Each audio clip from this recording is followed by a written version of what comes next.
एक, महिषासुर का वध। सबसे प्रसिद्ध कथाओं में से एक महिषासुर नामक राक्षस के वध की है। महिषासुर को ब्रह्मा से वरदान प्राप्त था कि उसे कोई पुरुष या देवता नहीं मार सकता। उसने देवताओं को पराजित करके स्वर्ग पर अधिकार कर लिया। तब देवताओं ने मिलकर अपनी शक्तियों को एक तेज में परिवर्तित किया, जिससे आदि शक्ति दुर्गा का प्रादुर्भाव हुआ। दुर्गा ने भयंकर युद्ध किया और अंततः महिषासुर का वध कर दिया। इस युद्ध में मां दुर्गा ने काली सहित अनेक रूप धारण किए थे। काली का रूप विशेष रूप से रौद्र और शक्तिशाली था, जिसने कई असुरों का नाश किया।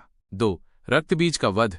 एक अन्य महत्वपूर्ण कथा रक्तबीज नामक राक्षस से संबंधित है। रक्तबीज को यह वरदान प्राप्त था कि जब भी उसकी रक्त की बूंद पृथ्वी पर गिरेगी तो उससे एक और रक्तबीज उत्पन्न हो जाएगा। इससे देवताओं और मां दुर्गा के लिए उसे पराजित करना असंभव हो गया था। तब मां दुर्गा ने काली का भयानक रूप धारण किया। काली ने रक्तबीज से युद्ध किया और उसके शरीर से निकलने वाले रक्त की प्रत्येक बूंद को पृथ्वी पर गिरने से पहले ही अपने मुख में ले लिया। इस प्रकार उन्होंने रक्तबीज और उसके सभी क्लोनों का वध कर दिया।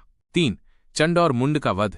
चंड और मुंड नामक 2 असुर शुंभ और निशुंभ के सेनापति थे। उन्होंने देवी दुर्गा पर आक्रमण किया। जब दुर्गा क्रोधित हुई तो उनके माथे से भयानक रूप वाली देवी काली प्रकट हुई। काली ने भयंकर गर्जना करते हुए चंड और मुंड पर आक्रमण किया और उनका सिर धड़ से अलग कर दिया। इसी कारण देवी दुर्गा को चामुंडा के नाम से भी जाना जाता है, चंड और मुंड का वध करने वाली।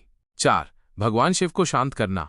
एक कथा के अनुसार रक्तबीज का वध करने के बाद मां काली का क्रोध इतना प्रचंड था कि वे पूरी पृथ्वी पर तांडव करने लगीं। उन्हें शांत करना मुश्किल हो गया था। देवताओं की प्रार्थना पर भगवान शिव स्वयं उनके मार्ग में लेट गए। जब मां काली ने गलती से भगवान शिव के शरीर पर पैर रख दिया तो वे तुरंत शांत हो गईं और उनकी जीभ बाहर निकल आई, जो आश्चर्य और पश्चाताप का प्रतीक है। इस दृश्य को अक्सर काली मां की मूर्तियों और चित्रों में दर्शाया जाता है।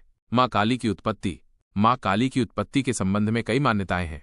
कुछ कथाओं के अनुसार वे दुर्गा के क्रोध से उत्पन्न हुई। कुछ अन्य कथाओं में वे पार्वती के काले वर्ण से अलग होकर प्रकट हुईं। देवी महात्म्य में उन्हें योग निद्रा से उत्पन्न महाकाली के रूप में वर्णित किया गया है, जिन्होंने मधु और कैटब नामक राक्षसों का वध करने में भगवान विष्णु की सहायता की थी।